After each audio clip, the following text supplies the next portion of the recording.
This nation was founded by men of many nations and backgrounds. It's founded on the principle that all men are created equal, and that the rights of every man are diminished when the rights of one man are threatened. I hope that every American, regardless of where he lives, will stop and examine his conscience about this and other related incidents. This is not a sectional issue. This is not even a legal or legislative issue alone. It is better to settle these matters in the courts than on the streets, and new laws are needed at every level. But law alone cannot make men see right. In every city, in every state of the Union, producing in many cities a rising tide of discontent that threatens the public safety. In a time of domestic crisis, men of goodwill and generosity should be able to unite regardless of party or politics. We are confronted primarily with a moral issue. It is as old as the scriptures and is as clear as the American Constitution. Now the time has come for this nation to fulfill its promise. The fires of frustration and discord are burning in every city. Where legal remedies are not at hand, redress is sought in the streets, in demonstrations, parades, and protests, which create tension and threaten violence and threaten lives. We face, therefore, a moral crisis as a country and a people. It cannot be met by repressive police action. It cannot be left to increase demonstrations in the streets. My fellow Americans, it seems to me that these are matters which concern us all, not merely presidents or congressmen or governments, but every citizen of the United States. This is one country. It has become one country because all of us and all the people who came here had an equal chance to develop their talent. We cannot say that your children can't have the chance to develop whatever talents they have. But the only way that they are going to get their rights is to go in the street and demonstrate. I think we owe them and we owe ourselves a better country than that. Those now immortal words of John F. Kennedy, 57 years old at this point. This is the actual 57th anniversary of the day he gave that speech. They're still relevant in 21st century America. They still directly apply to things we're seeing in 2020. We're going to get into that today because there are ideologies that are alive and well, they exist, and they're at war. And we're going to talk about the idea of an ideology. Can't kill it. How do you deal with it? We're going to get into that. I'm going to make some of you mad. I love giving that heads up to them, hot news. I love telling them. I'm going to say some things in this episode that many of you that love me very much do not want to hear me say. But I want you to listen with an open heart. And when you get an opportunity after the end of this show, I want you to go back and I want you to watch those words I want you to watch that opening montage, for lack of better words, that collection of images between the 60s and the 21st century today, put together by Candice, and those words of JFK. I want you to watch them again because you didn't grasp them. It took me 6 times, and I still haven't grasped them. I've listened to it over and over. We're going to have fun today. Hey, listen, even though the country's opening up again, some of us still a little bit leery about being in confined spaces with the public. If you're looking for a great gift idea for Father's Day that's safe and COVID-free, I want you to consider iTarget Pro. Just got a message today, Candace, from somebody on Twitter. They said they bought an iTarget Pro. Now they're buying a second one. They're basically creating a gun range in their garage. They're setting up different lanes for different calibers. Kind of cool, and doing it with the kids. It's a cool way to dry fire train with your gun at home using their proprietary app and a laser bullet. Convenient, safe. Going to save you a ton of money on ammunition. You can't always get out of Texas gun experience. You can't always get out there. This dry fire training, though, is going to help you. And you're going to see a difference when you do go to the actual range because it's going to develop muscle memory. It's going to help with target reaction, speed, sight alignment, trigger function, a whole lot more. iTarget comes in all major calibers. That includes .223 and .556. So you get to stay sharp with almost any firearm you own. So for Father's Day, get 10% off plus free shipping with the offer code CHAD. Hey, don't let these circumstances dictate whether or not you get to train. Take back control with iTarget Pro. That's the letter I, targetpro.com. iTargetPro.com. Offer Chad. Stay tuned.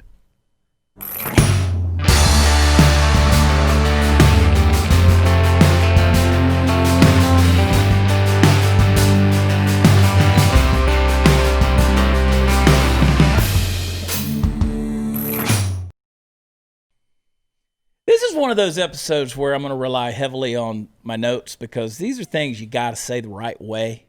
You don't get a second chance.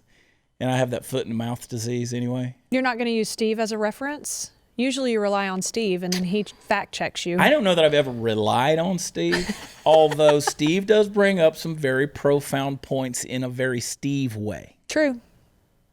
Right? I'm just going to leave it right there. Y'all keep on. Is that one of those you're not sure if it's a compliment or not? I'm not sure it's a if it is. compliment. I do appreciate it. If I didn't appreciate Steve's input, he wouldn't be here. No, that's 100% true. He wouldn't be here. I wouldn't want him here. But there's a reason I live my day-to-day life with Steve. So there it is. I appreciate all of y'all's input. And I've sought input. I have talked with a lot of different people, a lot of different walks of life. I've paid attention in the last few weeks of a lot of stuff that's been going on through the COVID nonsense. I say nonsense, just the nonsense we've had to put up with through it. I'm not belittling the virus or people who have suffered with it or anything. This stuff that's gone on with, how the media has manipulated so many things, everything from the Ahmaud Arbery situation to, well, you saw yesterday's episode. I diagrammed it out. Well, I was spitting out a mouthful real fast. There's so many things I could go into with that, but now this George Floyd thing, and you got to a point where over and over we were tired of talking about COVID. I mean, every day for 8 weeks, that's all we talked about on the news. And then now the George Floyd thing. But I'm not going to focus on George Floyd. You take away your belief, whatever you want to on that, because I want to go a little bit deeper. And hopefully we can solve some problems, Natalie. Maybe. If you can hear me past this fabulous mustache. Yeah. Oh, it's fabulous. Doc Holliday. It really is horrible. It's okay, though. Look, you can kill a man. You can kill a man. You can kill a lot of people. You can have a genocide. You can have a Holocaust. You can do all kind of heinous acts. You can kill people of all religions, culture, demographics, races. You can kill a guy by kneeling on his neck for 9 minutes. But the one thing you can't kill, the thing that will never die, is ideology. On either side, no matter where you stand, your ideology is going to outlive all of us. We stand here in the year 2020, 21st century. You would think that we would be a better people by now. And I think in many ways we are. But to this day, there are some folks out there, Steve and I were talking about it on the ride in today, there are people out there who still, people that I've crossed paths with in my life, not many, people I've seen, people I've met, and I couldn't believe what I was hearing them say, but people who have a Nazi ideology that runs through their veins, who still believe in the horrible ideas of the Third Reich. Can't believe that still exists. To this day, you have small pockets across the country of people who still consider themselves KKK, Klan members. Nonsense, craziness, but it exists.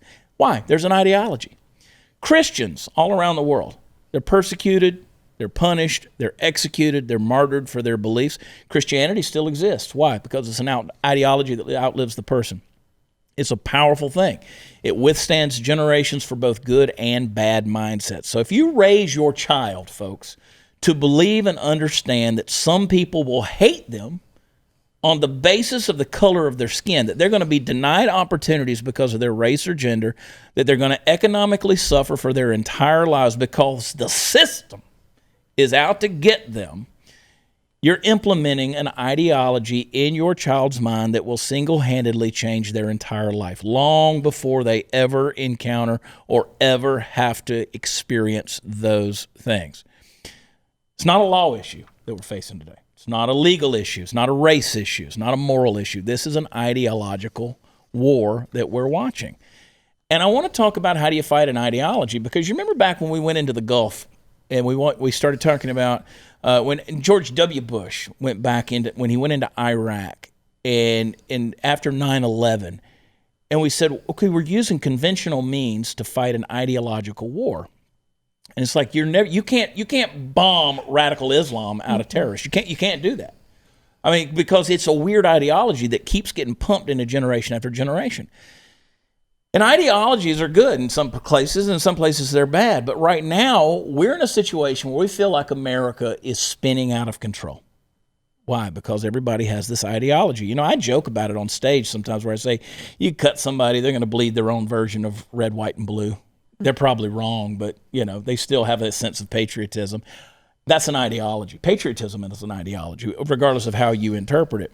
And so we're sitting here looking at chaos. We're looking at disorder, and it seems to be the order of the day. What did you say to me earlier, Candace? Like, nobody would be, if Tom Petty came back from the dead. Yeah, if Tom Petty came back to life, that wouldn't even make the front cover of any news. Like, that'd be just like 5th page in little subheading. I posted a thing on my Instagram yesterday that said this hunter claims that he got sexually molested by Sasquatch in the woods. And I mean, it's just 2020. I mean, why not? Why not? Godzilla will be here pretty soon. So we're at a point now where we're sitting there saying, oh my gosh, you know, everything is out of control. There's a poll out right now that says 80% of voters say things are out of control in the U.S. That's 8 out of 10 voters. Those are scary things. There's something broken in the American system. People don't like to hear that. And I know that there are those who watch this show. I'm a conservative-leaning guy. And I know that people say, and most people who watch or listen to this show tend to be that way. They think they have all the solutions. We think we have all the solutions. We don't. There's something fundamentally broken here. We can look at the Constitution. We can look at the Declaration of Independence. We can look at the Federalist Papers. We can read all the things of the Founding Fathers, but they were still men. They were still faulty men. Mm-hmm. There's still things there. And you have these voices. We keep talking about the voices. We talked about it last week, talked about it yesterday. These voices that are influencing people that are just kind of snatching the Band-Aid off of the ideological wound that's there and just rubbing it, you know, exacerbating the problem. Black Lives Matter. I mean, I say that. Different people hear different things when I say Black Lives Matter, right? Well, in some cases, that's an ideology. In some cases, it's a true statement. In some cases, it's a political agenda. Well, how did you hear it? I believe Black Lives Matter. I don't have a problem saying that. Of course, Black Lives Matter. Unborn Black Lives Matter. Blacks killed by Black Lives Matter. Blacks killed by whites lives matter. Blacks killed by cops lives matter. Black lives matter. Elderly Black lives matter. They all matter. When it comes to the agenda, when it comes to the ideology of that agenda, where now you have a political scheme and an organization called Black Lives Matter that is fundamentally not American and is not peaceful and is not out there trying to create a solution as much as they are being a voice that rips the Band-Aid off and exacerbates the problem. It is, you can, believe it or not, separate the value of Black Lives from Black Lives Matter movement. That may be a shock to some people listening to this, but you can do that. You know, you're not going to go to hell if you admit Black Lives Matter. It doesn't bother me. Does that phrase bother you, Steve? No, it doesn't bother me. Black Lives Matter. Black Lives Matter. The phrase doesn't bother me at all, just like #MeToo didn't bother me at the beginning. I want people to, and I didn't mean to interrupt you. That's all right. But I want people to relax. I want people to take a deep breath. Put down your sacred cows, right? I love the title of the book from years ago, Sacred Cows Make Gourmet Hamburgers. You know, they really do. I mean, stop propping these things up because it's not how you live your life. I don't go into the restaurant with my ideological flag flying, making sure that everybody knows where I stand when I go in the restaurant. I don't need to qualify my waiter or waitress when they serve me. I don't have to do that. They don't do that to me. So, you know, I keep hearing certain things like systemic injustice or systemic racism. What does that mean? People say systemic. It means that it's something ingrained in the system. It's something that is systematically ingrained. So to me, when I hear systemic racism, especially when it comes to cops, like you say, well, let's defund the police. And I know there are folks out there, I've read it, okay? So I have people who come at me and they say, look, well, you need to really understand what this whole defund the police thing is. I get what you're saying. You smart people, I get what you're saying. But you chose a really bad catchphrase. And the people who are ignorant out there are running with it in a way that you are not intending at all. But to say because of systemic racism in the police force, what you're in essence saying, and I'm oversimplifying this, so don't at me, I got it, is saying that when cops go to the police academy, they're being taught to target blacks. That they're being taught to go out and basically hunt blacks. They're not. They're not. Okay. I think there was probably a time in our history where they were. I'm sure that they were told. Of course, there was a time in our history where they probably said, well, you know, Blackie's going to be the one who does it. Mm-hmm. Yeah. Right? You look at that, that is atrocious. We don't live in that day and age anymore. By and large, men and women do not think like that in this day and age. That generation, I've told you over and over again, you got to interpret a person in light of the times in which they lived, okay? Times were different in different times. That makes a lot of sense, doesn't it? Mm-hmm. Times were different in different times. But the times were different physically and qualitatively as they were at different times quantitatively. So these days, we don't have that. You know, we don't have people that, I don't have personal people in my life. You don't, don't, who just walk around abjectly saying racist things. Mm-hmm. They won't be my friends. So when I hear systemic racism, there's certain things that, you know, like Ben Shapiro and Matt Walsh, they're real quick to come out on the draw and argue against this idea of systemic racism, and those guys are far smarter than me, and I'll let you take away what you want. You know, Heather McDonald wrote a great book called The War on Cops, and she points out, you know, how there's a higher percentage of whites that are killed by cops than blacks. I get all of that, but let's just slow down for a minute, all right? You know, there are people out there, I don't know anyone that doesn't feel terrible about the killing of George Floyd. Nobody. All right, but let's set that aside. Let me ask you some questions. We got 3 minutes. Let me ask you some questions. We'll see if we can get through them here. Do you believe that millions of black Americans have also bought into a lie about systemic injustice, that their anger and pain and frustration are really just manufactured, that they have all tacitly agreed on the same false narrative? I mean, really? Do we think millions of black Americans have all been duped? You see what I'm saying? Mm-hmm. Or is there something there? But, you know, I have people out there say, well, I don't believe in God, and I don't believe in Christ, I don't believe in this Christianity you talk about. And I say, well, you know, there's billions of people throughout history who have accepted Christ and had this salvation of faith experience. Oh, no, they're all just having a hallucination. They're all just having some emotional experience. Well, you can't say that billions of people throughout history have had the same emotional experience. You can't do that. Just not logical. Well, you can't sit there and say millions of black Americans across America have just all of a sudden said, hey, guys, guess what? Let's pass this around at parties.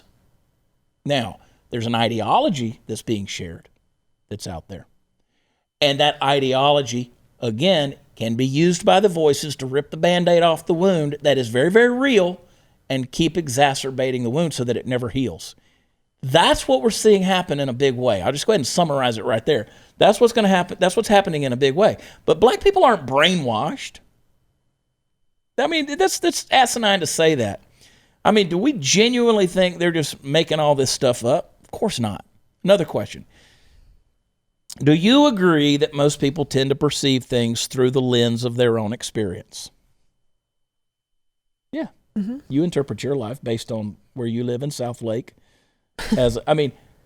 I mean, I could say a lot of things about you, Natalie. You're a beautiful woman.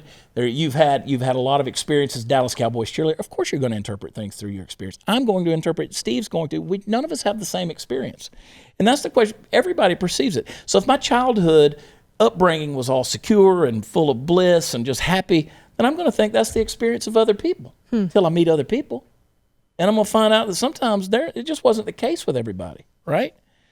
So I can see why Drew Brees with the New Orleans Saints, his perception of the American flag might be different from some of his black teammates, right? I don't have to like his apology, but I can see why there's a difference. I could see why they didn't like it. They have a different perception. I could see why Colin Kaepernick, well, I mean, let me qualify it by saying I think Colin Kaepernick personally is a piece of shit, but I could see why those who take up that cause believe what they believe. Mm-hmm. You mad yet? Good, let's take a break.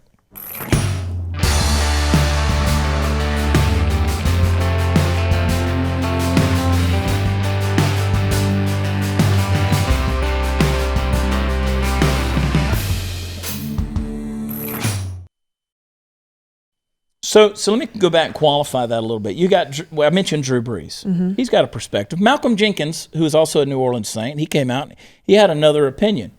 And he had a pretty good response. He explained this. He said that when his grandfathers returned from serving in World War II, they didn't get greeted as heroes the way that Drew Brees' grandfathers were. They had to return to a segregated country where they could get into trouble for even wearing their military uniform in public. Let's look at New Orleans for a minute. 2015, there was a report that said African-American households in New Orleans lag across multiple measures of financial security. Median income among African-American households is only $25,806 annually compared to $64,377 for white households, and there are 6 times as many African-American households living in income poverty than white households. There's other statistics. There's a lot of other things, but I don't have to. I can look at that and say there's a discrepancy without buying into the nonsense of white supremacy or white privilege, okay? I can look at circumstantial and cultural and community factors. I can look at genealogical factors. I mean, I can look at, it's kind of, imagine, let's say we laugh about your ancestry and your kinfolks. Yep. I got some of the same ones. You just have some of note. So we make fun of you and we say, well, you're a redneck because of who you're related to and all these different things. And what if you grew up and your dad was a 7-time felon? Right. And that was a reputation you had. And people see you coming and they're like, okay, yeah. See, that's prejudice. Prejudice is alive and well. Whether it's racist or not, it doesn't matter. I didn't mention a skin color just then. If your mind went to a skin color, you might need to take a look in the mirror. I didn't mention a skin color, but that's prejudice. And prejudice isn't necessarily racist. But that's how we tend to function, right? And you don't know. Sometimes you have these certain communities that have, maybe there is a hard way of folks coming down. I mean, and we're all hypocrites. Yeah. We're all hypocrites. Mm-hmm. And it's the hand that Mark and Candace and I were talking about this earlier. It's a bad hand shaking another bad hand. So what do I mean by that? You got folks in a certain community who have had it bad. They look at the system and they go, F the system. The system hasn't done anything but screw me and my family for generations. So you know what? I'm going to get mine. I'm going to take care of mine. I'm going to do it at whatever means necessary because the system doesn't give a shit about me, and I'm going to fight the system. And then you have the folks over here who've dotted all the I's, crossed all the T's, checked all the boxes, filled out the applications, and they're like, how dare that jackass? He ain't doing nothing. He's a deadbeat over there. He's not doing anything. Why don't he take some stock in society? Well, because society's never taken any stock in him. And so now you got this generation after generation of people. It's a mindset. It's an ideology. I'm not talking about skin color. It's an ideology that says, I can't get above. I've heard it. Boy, you better get above your raisin. Don't act like you're above your raisin, boy. You heard that? I've definitely heard that. I say little country phrases like that, and my wife looks at me like, what in the hell? Now, boy, you don't act like you're above your raisin. Oh, you done got uppity on us, haven't you? You done got out of here. You better come back down. You left the holler and went to the city, and now look at you. There's a mindset. There's an ideological mindset that says, nope. This is who we've been for generations. It's who we're always going to be. We ain't getting above this. Boy, we West Virginia white trash. You ain't going to mess with us. I ran liquor, Paul ran liquor, Grandpa ran liquor. I'm going to run some liquor down Copperhead Road. It's generational. Then you have other folks out there that says, why can't you ever just pull yourself out of this thing? Well, it ain't that easy to do. When you feel like the system's against you, it's hard to get. I've been in those situations, man. I've been in those situations, broke, thinking, I can't believe. I was like, I'm smarter. I'm smart enough. This is not my lot in life to be where I am right now. I mean, God, hast thou forsaken me? You know what I mean? You look at that and you're like, I don't know how to pull myself out of this. What if that was generation after generation? And you're sitting there and you feel like culture doesn't have any stock in you. The system doesn't. But like I said, we're hypocritical. All of our ideologies just keep pulling those Band-Aids, those wounds off. Because let's face it, even the folks from this community over here that have had let's say the privilege, let's say a little more blessing in life, a little more thing, they got their ideologies too. And you know what? They got their wounds because they're like, you know what? I'm working my ass off to have what I have and to leave an inheritance for my children. And these folks over here living off the government with a handout on the tit. That's a wound. That is a perception. That is an ideology. And now you're snatching the Band-Aid off and rubbing the wound again. You're exacerbating it. But we're hypocrites. Can I get real? You support Donald Trump, but then Don Jr. gets on there and puts out some mean-spirited juvenile tweet or on Instagram. I see him do it. I'll have a laugh at it. He said, but I didn't vote for Don Jr. Okay. Then the president says something offensive. You say, well, I don't like all that either, but I like what he's doing. See what I'm saying? Why can't we do that same thing when it comes to racial inequality in America? Why can't we separate them? Well, we justify all kinds of things when it comes to things we love, right? Why can't we separate those things when it comes to racial injustice? And say, okay, look, I don't care for Black Lives Matter, but I want to listen to the peaceful protests. Because you have a right to do that, and I'll get out there and march with you. I want to hear what you got to say. And I don't want to hear this nonsense coming out of pastors' mouths who are sitting there going, I listened to one this morning, white guy. He's like, well, I call my brothers and my pastor friends, and I'm waiting on him to give me a solution because he's like, I'm hearing all these horrible tales of racism. I'm like, okay, you sound like you're pandering now. What's your point? Well, I want you to just have God, pray and ask God to open your eyes to the injustice. Oh, no. I want you to pray. I mean, that's a very viable thing. I want you to do that. But what do you want me to do at the end of the day? What do you want me to do? Can I speak to that? Yeah, please. Let me tell you where the frustration level rises a little for me.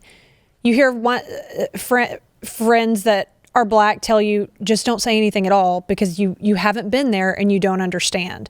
Then I see protesters, which I witnessed and have on video, that says white silence is violence. Right. So what am I supposed, instead I just think I know the content of my heart. Right. I know who I am. And sometimes not responding is only going to tender anger because something that I said offended somebody or upset somebody. So I didn't respond to any of it. Yeah. Because maybe it wasn't my place. Because at this point, I'm not racist. And I hate what happened to him. I hate it.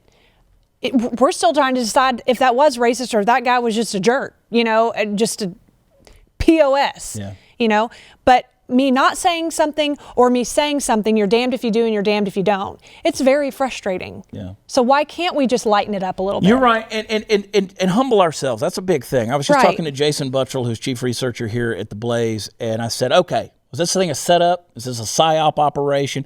Was this an assassination? Mm-hmm. Or was this just something that happened that was just, and he said, it's just something that happened that was a random deal, a shitty cop. Yep. And it was, hey, there goes George Floyd again. They knew who George Floyd was. Right. Probably high on drugs, probably doing his thing. He wasn't a saint. Okay? They're like, that's George again. There's evidence of him resisting the arrest. Now we've seen that video on the other side of the car. We won't get in there. You can hear the guy behind him saying, dude, just get in the car. His friend saying, just get in the car. He wouldn't do it. There's all sides of it. It's a shitty situation. Yes. No other way to put it. But when I say we can't separate things, let me separate a couple of things for you. Emphasizing that Black Lives Matter is a praiseworthy thing, but not everything Black Lives Matter, the organization stands for, is praiseworthy. I can do that. Peaceful protests can be important vehicles of social change, But I can stand here and say rioting and looting is not. Vandalizing is not. That's not peaceful protest. I can say that. You want me to be silent on some issues and listen, I'll do that. But I will not be silent, to your point, about the things that I know are wrong, because you're creating more injustice. Correct. You're creating more injustice. You're not helping yourself, and I will not fight for that. Calling for social justice, that's good. Calling for defunding the police, it's not. You know? Al Sharpton, he might speak for you, but he don't speak for me. And I got the right to stand up. I will not be silent on those things. Be right back.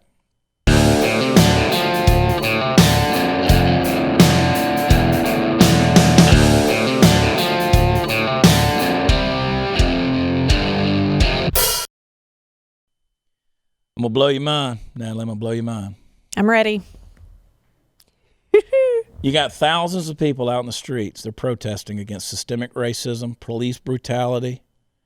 When I see something like that, if there's systemic racism, if there's police brutality, good on you for protesting.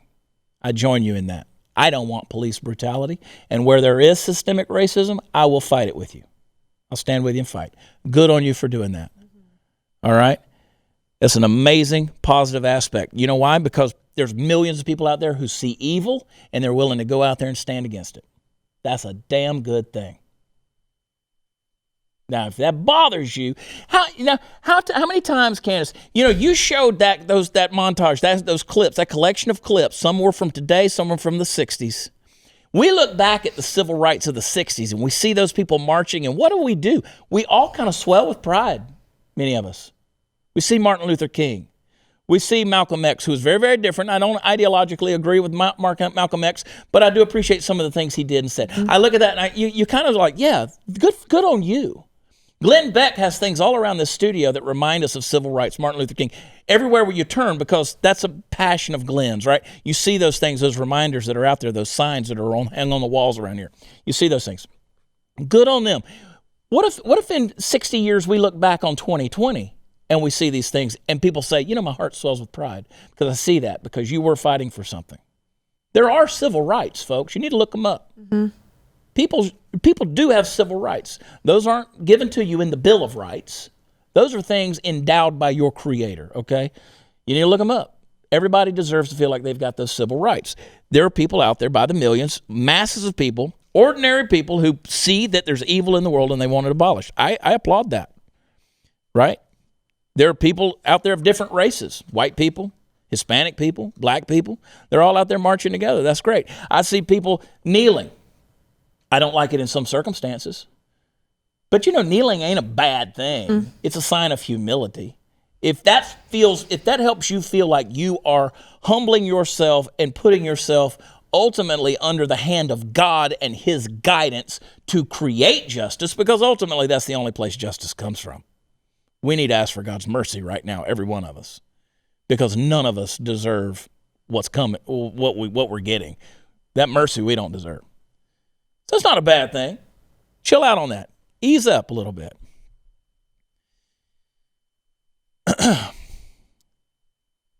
Here's what I wish would happen, though.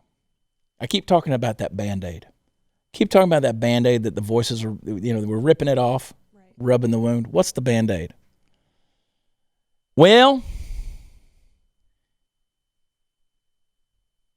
how many of those protesters are out there? How many of us are saying, you know what, I'm part of the problem. I need to fix me. I got to do something about me. I would say 99% of them are not. You know why? We're playing the blame game. That's the Band-Aid. The Band-Aid is the blame. That's our blame. Every time we feel that wound that we got in our spirit, in our soul, start to fester up a little bit, we feel that pain, what do? Grab that Band-Aid and we blame. Who do you blame? Well, it's not the injustice you're blaming. You got to blame somebody for the injustice. I feel injustice in my community. Blame the police. Blame the system. Blame Jacob Fry, the mayor of Minneapolis. March his ass out of our deal because he didn't give us the right answer. right? Blame Donald Trump. Blame Bill Barr. Blame Barack Obama. Blame Hillary Clinton. None of us are innocent in this situation. Why? Because we've got an ideology that has told us to play the blame game. Play the blame game. We don't sit there and go, ooh, you know what? If I took this Band-Aid off and let this wound heal and exposed it to healing things, we might have some justice. This injustice would disappear.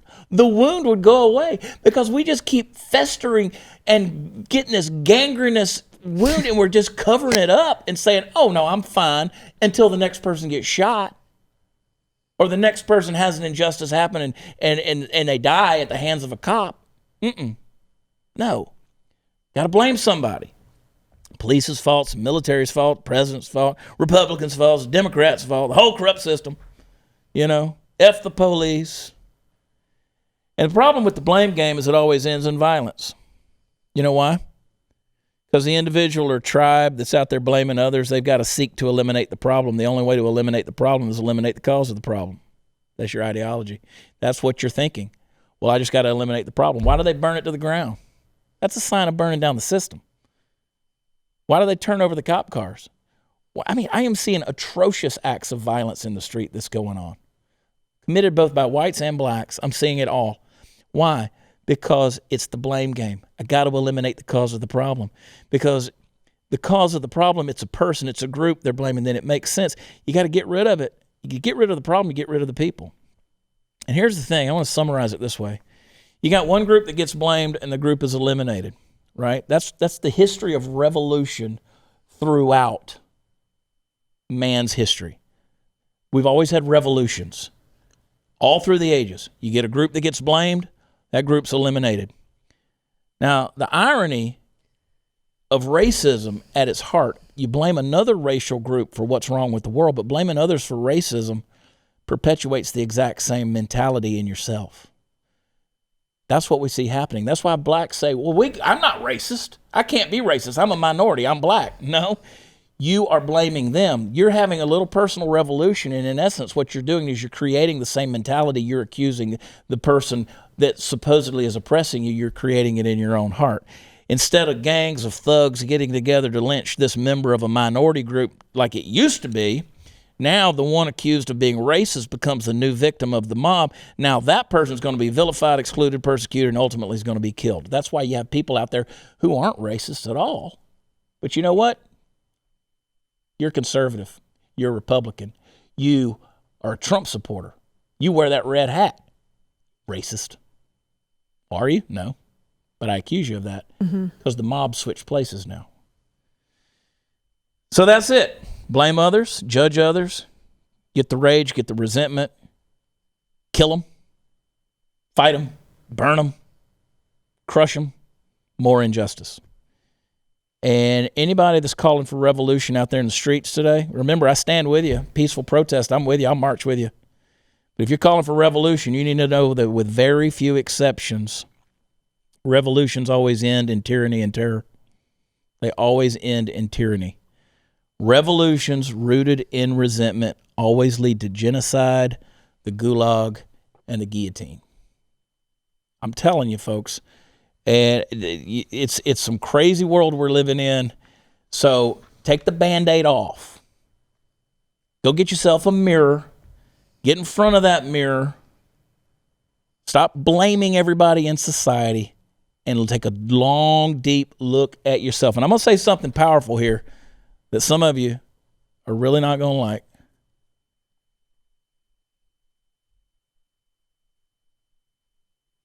You ought to look in the mirror and say, you know, at least some part of me is racist. Some part of me is unjust. Some part of me is prejudicial. I mean, it's in there. You know why? Because I know I got a sinful heart. Now, I can't imagine. I'm not saying that you condescend to some cause or some activism or some agenda, but you just say, yeah, I'm a sinful person. And somewhere in me there's lust. Somewhere in me there's covetousness. Somewhere, I mean, we know you, Natalie. I just said I wasn't racist, and now you're telling me deep down in my heart. You know, deep down, at the end of the day, we're all Sinners. Yes. We're all sinners. We're all guilty. Guess what, black person? You got to admit it too. You got to admit it too. Guess what, Hispanic person? Guess what, Asian person? Caucasian, whatever color you are, I don't care.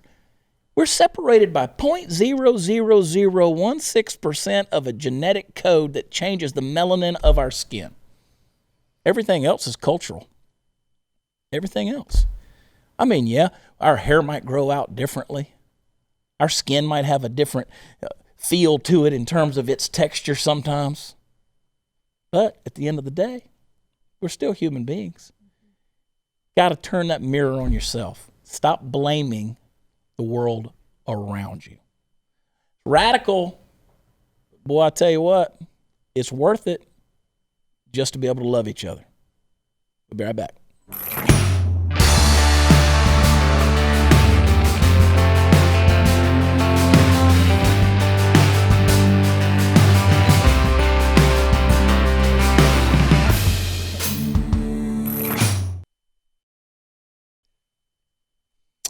I want to give credit where it's due. I was conflicted last night. I really was. I was laying there in the bed, and I just, the other night midnight. I was reading, I was researching and studying, and I was seeing all these different viewpoints. And I'd read one, and I was like, "Well, I agree with that." And then I'd read another viewpoint. I was like, "Well, that's different from what I just read, but I agree with that too." So finally, I just screamed out in midnight. I go, "Holy shit!" And Jade said, "What?" And I said, "I'm just so conflicted." I literally physically was conflicted. I told Steve on the ride to the studio, I said, why do I do this to myself? Like, why do I care?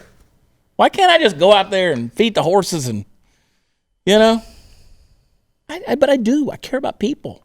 At the end of the day, I care about people. And I want to give credit where it's due. I love going over to thestream.org. And some of these thoughts, of course, Michael Brown's one of my favorite authors, but check out a book, Dwight Longenecker. He's a Roman Catholic priest out of Greenville, South Carolina. He's got a book called Immortal Combat. Looks at the problems of rage and resentment and things we can do about it. You can check him out, dwightlongenecker.com. Check it out. But I do love you guys. I'm open to thought. I'm open to conversation. Y'all know that. Mm-hmm. I love differing ideas. We're going to continue to do that here. Statistically, we can argue statistics, we can argue numbers, but I'm telling you, you don't have a group of people by the millions who all believe a certain way and perceive reality a certain way unless something's there. And the perception, it may be just perceptive, but the perception of reality is just as powerful as reality itself. Be careful your ideology, folks. It's not your God. It didn't die for you. It didn't create you. And you're not going to spend the rest of eternity with that ideology. Trust me, for you Christians, there's some things in you God don't want to take to heaven, okay? He's trying to get it out of you, right? He's trying to get it out of you. So be willing to let some sacred cows go. This was all for you, Hot News. I'm taking it in. This whole show, it was for you. Just drinking it. I know. I know you were. Look at you all dressed up. No, I know. I love everybody. Thank you for watching the show. Do me a favor. Go to watchchad.com. Check us out.